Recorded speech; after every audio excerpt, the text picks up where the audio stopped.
গরম মশলা।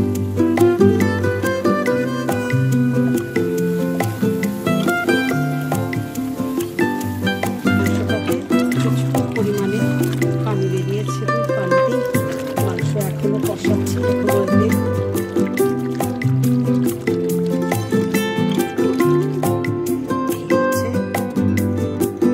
খাসির মাংসের ফাইনাল লুক। হ্যালো ভিউয়ার্স, কেমন আছেন আপনারা? আশা করি আপনারা সবাই ভালো আছেন, আমরাও ভালো আছি। আজকে আপনাদের সামনে আরেকটা রেসিপি নিয়ে চলে এসেছি। আজকে রান্না করব খাসির মাংস, আমার কোরবানির মাংস। তো এই মাংসটার রান্নার পেছনে একটা ছোট্ট একটা গল্প আছে। সেটা হচ্ছে আজকে এই যে খাসির মাংসটা আমি রান্না করছি, কোরবানির মাংস, এই মাংসটা রান্না করছি আপনাদের পেটুকের ভাতিজির জন্য। ও বস্টনে থাকে, ওর জন্য কোরবানির মাংস রান্না করে ডিপ করে তারপরে ওকে কুরিয়ার করে পাঠানো হবে। ওর উদ্দেশ্যেই আজকে মাংসটা রান্না করছি।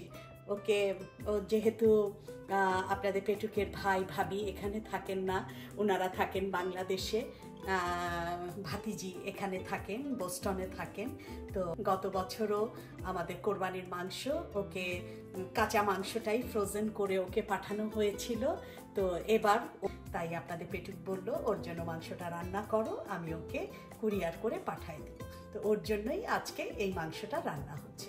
তো পুরো মাংস রেসিপিটাই আমি আপনাদের সঙ্গে শেয়ার করব। আপনারা আমার সাথেই থাকুন, দেখতে থাকুন আমি কিভাবে মাংসটা রান্না করছি। আর আমি এদিকে সব কিছু গুছিয়ে নিয়েছি। আমি এখানে পেঁয়াজ কেটে নিয়েছি, আদা রসুনের পেস্ট করে নিয়েছি, আমার স্পেশাল গরম মশলা করে নিয়েছি, এখানে আমি খাসির মাংসগুলো ধুয়ে নিয়েছি। আর এদিকে আমার থাকছে একেবারেই বেসিক মশলা, হলুদ, মরিচ, ধনে, জিরের গুঁড়ো, আর থাকছে তেল। তো ঠিক আছে, আপনারা সাথেই থাকুন। আমি খুব কাছ থেকে আমি পুরো রান্নাটাই আমি আপনাদের সঙ্গে শেয়ার করব। চুলাটা ধরিয়ে দিয়েছি, এখন আমি এতে তেল দিই। এখানে আমি রেখেছি তেজপাতা এবং দারচিনি। আপনাদের পেটুকের ভাতিজির একটা ছোট্ট একটা বেবি হয়েছে, যে কারণে আপনাদের পেটুক আমাকে বলল যে একটু কষ্ট হলেও ওর জন্য মাংসটা রান্না করে দাও, না হলে ওর রান্না করে খেতে কষ্ট হবে। এখন আমি এতে দিয়ে দিচ্ছি পেঁয়াজ কুচি।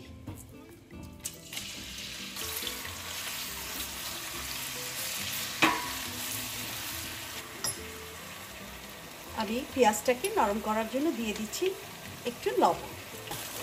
আমি পেঁয়াজটাকে মোটামুটি আধা ভাজা করে নিব। তো আপনারা ততক্ষণ আমার সাথেই থাকুন, আমি ফিরছি খুব শর্ট টাইমে। পেঁয়াজটা ভাজা হয়ে গেছে, এখন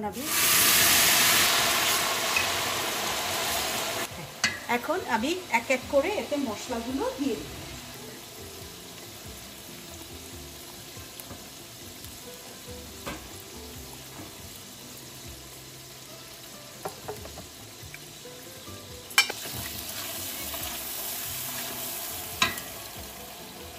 এতে এখন আমি দিয়ে দিচ্ছি ধনে গুঁড়ো,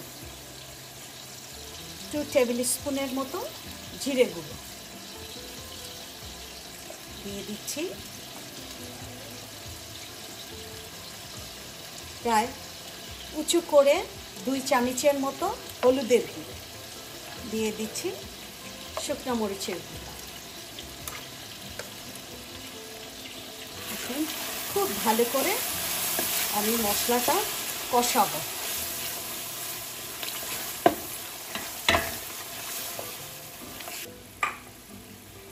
এখন আমি দিয়ে দিচ্ছি আমাদের ঘরে করা একদম স্পেশাল গরম মশলা।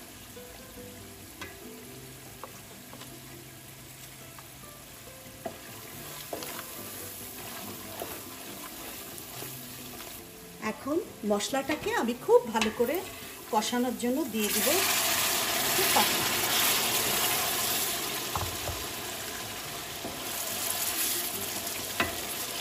আমি মশলাটাকে ঢেকে ঢেকে খুব করে কষাবো, একটু একটু করে পানি দিব আর জিনিসটাকে মশলাটাকে খুব ভালো করে কষাবো।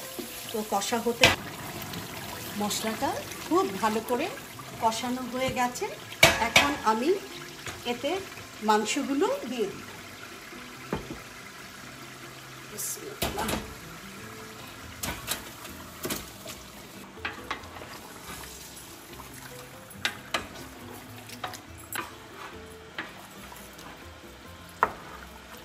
এখন মাংসটাকে আমি মিডিয়াম আঁচে খুব ভালো করে মাংসটা কষাবো। আমার মাংসটা কষানো হয়ে গেলে আমি আপনাদেরকে পানি দেওয়ার আগে ফাইনাল লুকটা দেখাবো। মাংসটাতে প্রচুর পরিমাণে পানি বেরিয়েছিল, ওই পানিতেই মাংস এখনও কষাচ্ছি, এখনও এতে কোনো রকম কোনো পানি দেই নাই। দেখা যাক, হয়তো যে পানি আছে এটাতে প্রায় হাফ ডান হয়ে যাবে মাংস, তারপরে গরম পানি অ্যাড করব।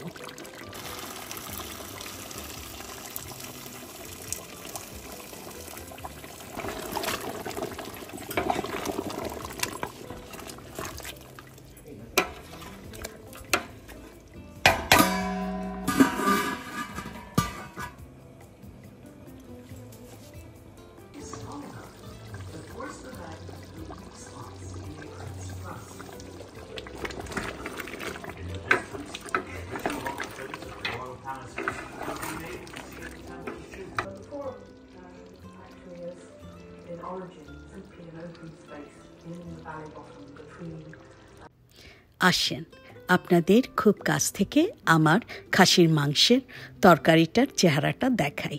দেখুন কি অসম্ভব সুন্দর হয়েছে আমার খাসির মাংসটা দেখতে। কি মন ভোলানো খাসির মাংস হয়েছে না?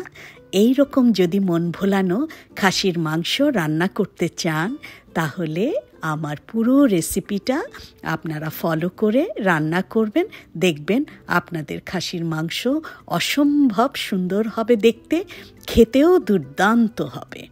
তো ঠিক আছে, সত্যি সত্যিই যদি আমার রান্নাটা ভালো লেগে থাকে আমারকে বেশি বেশি করে লাইক, শেয়ার এবং কমেন্ট করবেন।